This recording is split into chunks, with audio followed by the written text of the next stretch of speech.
my channel. Thank you so much for stopping by. If you are new, go ahead and make sure you subscribe to my channel and give this video a big thumbs up. We are on the road to 10K and I'm hoping I can get there by April 1st. So please help me in doing that. As you guys can tell by the title, today we're going to be talking about my breast augmentation procedure, my journey, my experience. In my last girl talk video, I did share with you guys that I had a breast augmentation a few years back. If you haven't watched that video, go ahead and check it out. I'll link it right here as well as in the cards.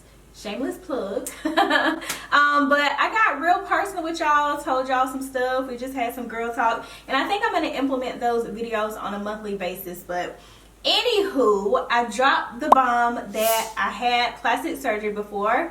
And yeah, I just wanted to go ahead and share more in-depth details about my experience with my breast augmentation, the cost, the recovery, things that I would do differently, all of that stuff. So if you are interested in learning about my specific journey, keep watching. So girl, I have my notebook, and y'all already know when I have my notebook, then we're gonna be talking about some real stuff, like giving y'all some real concrete data. I'm going to include some photos throughout this video to kind of give y'all a real idea of what the before and after look like. My personal journey is totally different than some other girls, especially happening right now.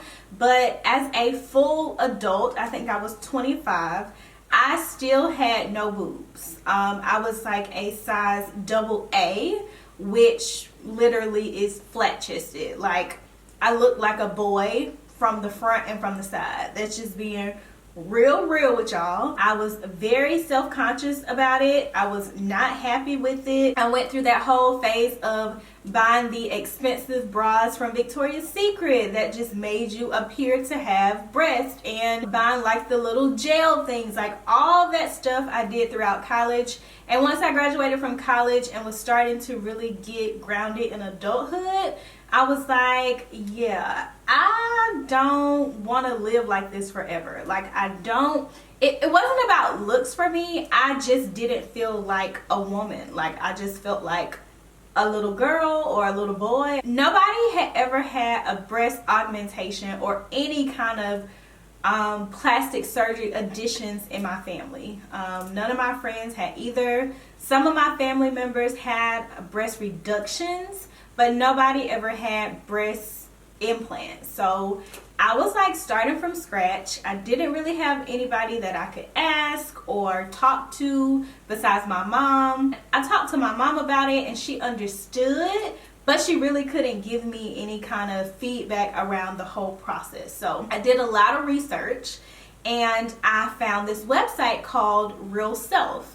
And on that site, you can see doctors, you can see costs, you can see testimonials from real patients, before and afters. I started to really deep dive and do the research as far as what I actually wanted, what the options were, what I could look like, and what people who looked like me looked like after their process. Because I was really big on, I didn't want to look fake. Like, I just did not want no huge big old Pam Anderson boobs, and I didn't want anything that didn't fit my shape.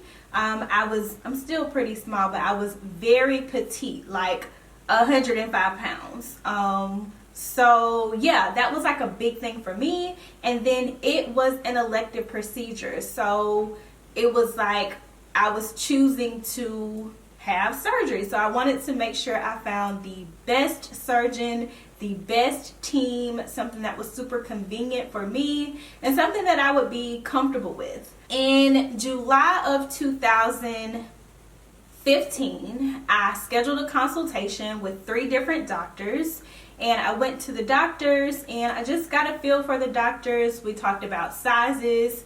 When you go in, you put on like a sports bra like this and you just kind of try the different implants. I decided to go with my very first surgeon that I visited because I just felt so comforted by his team, and he had like 40 years of experience and he had worked on people of color, like black women. He wasn't black, but he had worked on black women, and that was a major research factor for me, because I know black women, we have melanin in our skin, so our scarring can be different, how we heal can be different. I wanted to go to someone who had some kind of knowledge of or experience, because keep in mind, women have been getting breast implants for a very long time, but it's just become pretty popular in the black community, I would say, in the past 10 or 15 years. So that was something that I was looking for in a surgeon. I decided to go with my first choice, and that happened to be my first visit. I felt good about him. I talked to him. That was in 2015. So I waited for an entire year to stack my money, keep doing research, make sure that I felt comfortable with it, make sure I was happy with what I was doing.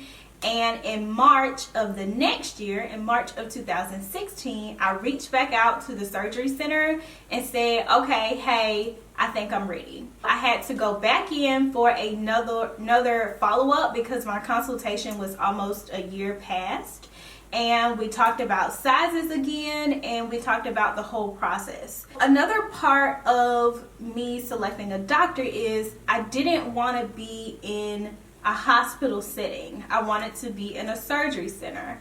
And essentially a surgery center is a location where they can perform outpatient procedures, but they still have all of the equipment in case of an emergency and they needed to transport you to a hospital. But it's very small. It's very much like a regular doctor's office, but they have like a surgery section within the doctor's office. So let's talk cost and size. The cost of my procedure was $6,000 and I paid cash. They had another option where if you didn't pay cash and you decided to finance, you would have to pay an additional, I think it was either $200 or $500. I decided on 350 cc's because my doctor told me usually after you have the procedure, you'll lose between 25 and 50 cc's. Now that is something that was totally new to me. I didn't know what the heck cc's meant. I was just thinking like, okay, I want to be a full B cup or I want to be a small C cup. Once you actually go into your doctor's office, they'll explain cc's to you. It essentially means cubic centimeters. That's the medical term. So your doctor is not going to, I mean, he'll say, if you tell him like, hey, I want a full B cup, he'll say, okay, that's equivalent to, I don't know, 300 cc's or 400 cc's.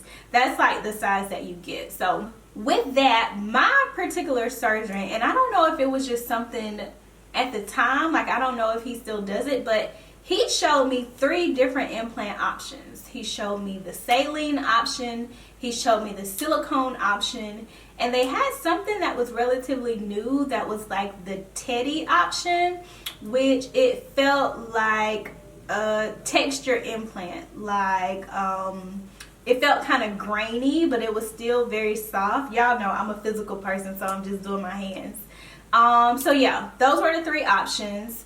I decided to do saline because that was what was best for me. I will tell you the big difference between saline and silicone is sometimes people say the saline will roll up, but after the surgeon looked at my body type and looked at how much extra skin I had on my chest, he thought saline would be just fine. I was 25 years old at the time. I didn't have any kids or anything, so I wanted to choose an option that would be safe.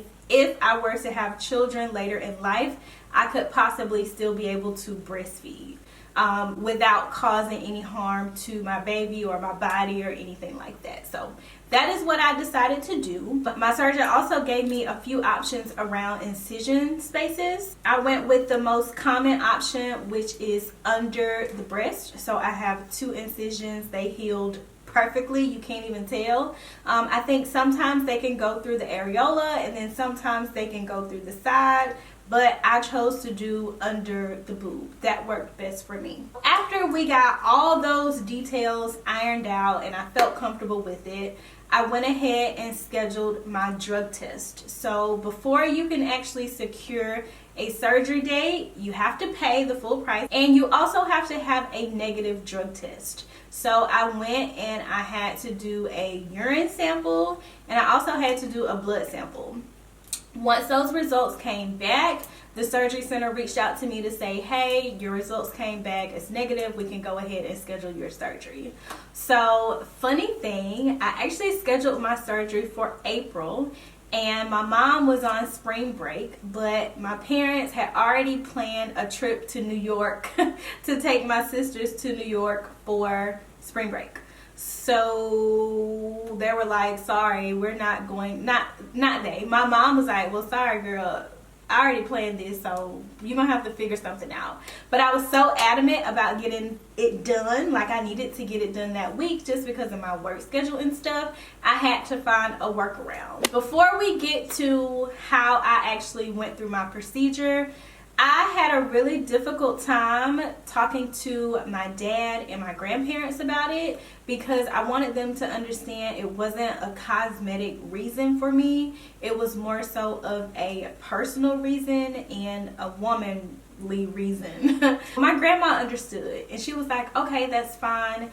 My aunts, both of my aunts agreed to come to Atlanta, take me to my surgery, and then after my surgery, they agreed to take me to my grandma's house, and I would stay there for a week, and my grandma would take care of me until my mom came back in town. So that's kind of how that worked for me. Day of surgery was super exciting. The night before, I had to take a bath with like the antibacterial soap. I had to take out all of my piercings, so anything in your ears. I had to take out my belly button, nothing. They also tell you to wear something loose, like very loose clothing, and closed-toed shoes. So just typical surgery procedures. I remember getting there. My surgery was scheduled for 9 a.m.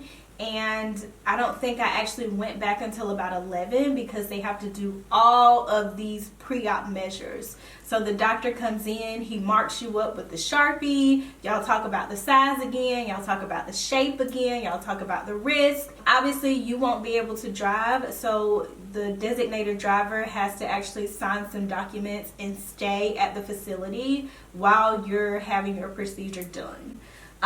So yeah, I went back at about 11ish and I was done in 30 minutes. And I think it took me about an hour and a half to actually wake up because I did go under general anesthesia. And I remember being able to walk, but I was walking very slowly. My legs or nothing was hurting, but I felt a lot of pressure. It was a lot of pressure. So part of the sizing piece, when you get sized, your doctor is going to look at your chest and your skin to see how much your skin is able to stretch. Because if you don't have enough loose skin, then you might not be able to get a D cup, you know? And that's what I appreciate about my doctor because he was very forthcoming with that information. I'm not gonna lie to you, I felt like I got hit by a truck. Like, it was so much pressure on my chest, like so much pressure. I was so hungry because you guys know with surgery, if you're having anesthesia or any kind of surgery, generally you can't eat past midnight the night before. And it was maybe like close to 1 o'clock. I was starving. And so I remember my aunts driving me to my grandma's house, which mind you was like 2 hours. I got so car sick, like I had to throw up. And that's also another side effect of anesthesia. So yeah, I got pretty sick. That first night I was just asleep. Like I couldn't lay in the bed, but my grandma has a recliner, so I slept in the recliner in the den the first night. I was on oxycodone, morphine, and some type of ibuprofen. Day 2, I was sick. I was still sick, and it was like sick to the point where I was feeling crazy, like I was hallucinating. And I ended up having to, my aunt or my grandma, one of them had to call the doctor because turns out the morphine was making me delusional. I was delusional, I was hallucinating, it was bad. So the doctor was like, we could cut, and morphine, tiny pill, they were like, we could cut it in half, or I can just kind of take the oxy and just kind of deal with the pain. So I was super hesitant about taking the morphine anyway, so I just stopped taking it on day 2. And so that pressure really lasted for a decent amount of time. I couldn't take a bath, so I was taking like spot baths because you can't get your incisions wet, of course. The pin marks and the tape and all of that kind of scarred my skin. It took about a week or 2 to actually get that residue off of my skin. But other than that, I was okay. I was eating like a light diet, like soups, mashed potatoes, light food, no grease, nothing heavy, no fried chicken, no burgers, nothing like that. And I was slowly starting to feel back to normal. I think it was about day 3, I was able to just kind of get up and move around. Now when I say get up and move around, I mean get up and walk around, because I still couldn't lift my arms out. I couldn't lift my arms up. In the car, I couldn't wear a seatbelt like around your chest. None of that. I was able to kind of just take naps, watch TV, use my phone, whatever. So I'm so grateful for Mame, my grandma. She took great care of me while my parents are out of town and everybody was going on about their regular life. And I healed just fine. I had taken a week off from work, so I was ready to go back to work. And the only issue I had when I went back to work is I couldn't do those full ranges of motion. But you guys know, in my field, I wasn't having to do anything physical. I was just at the computer. But I could feel how tight I was if I went to go grab the phone, or if I tried to raise my arms. Anything like that was just out of the question. And then driving, I could not make like a turn. Like, let's say if I'm coming out, it's a yield sign and I need to turn to see oncoming traffic, I could not do that. Like, I just could not, I couldn't turn any kind of way. So make sure you are actually doing those at-home exercises, because they will help with your recovery process. And just try to adhere to everything, all the details that they send you home with. Between 1 and 2 weeks, I had to go back to the doctor for a follow-up, for them to look at everything, look at my incisions, make sure I was on schedule to actually healing appropriately. And then after, I think it was 1 week, after that 1 week mark, I had to go back in 30 days for them to do the same thing. So my recovery process was quite easy. I didn't have anything crazy outside of me feeling weird with the morphine. Now, this is something I didn't expect. When I got my implants done, they were up here. They were up here. And the doctor kept telling me the importance of having to wear, it's like a special kind of breast surgery bra. Mine had Velcro straps, because obviously you can't lift your arms, and it had Velcro back. And they want you to be in that thing 23 hours out of the day. The only time you should have it on is when you're showering. And he told me if you don't wear it, your boobs will be spread apart. So you guys will see people, like, look at celebrities, you'll notice that they have like a gap in between their breasts. It's like a big old gap, and then their implants sit on the side. It's because they didn't wear that support bra like they were supposed to. So girl, I wore mine day in and day out. I purchased the bra from the surgery center. It was probably $60 or so. And then he told me, you know, for the next few months, not to wear anything with wiring or anything. Just try to wear sports bras. Nursing bras were pretty good because they were pretty easy to just kind of put on and take off. So yeah, that was kind of the gist of the whole process. Nothing crazy happened to me.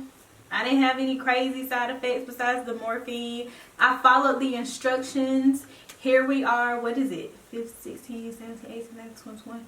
5 years later, and I'm fine. I am so happy with my results. I wish I would have done it sooner, But yeah, it was just a great experience for me. Like I said, I did have a very small body frame then. I weighed about 105 to 110 pounds. Now I'm about 140 to 145 pounds, and my boobs still look very natural. They're not huge, they're not big, they just fit. That's the gist of it. I know everybody is waiting, so I'm gonna stand up and actually show y'all. If you watch my other video, girl, you know I'm waist training, so I got my I have my waist trainer on. But I'm just gonna get up. I'm gonna show you guys a front view and a side view, and hopefully that'll give you an idea as far as my size for my body shape. And I want to put it out there, I'm also short. I'm 5 feet tall, so I have a very petite frame. So here we are, y'all. This is the front. Obviously, this is how we look on the front. And this is just like a bra that I wear for workout purposes. And this is the side. So I still have a relatively small frame. And this is the front again. And yeah, one other thing people wanted to know about was like the sensation feeling.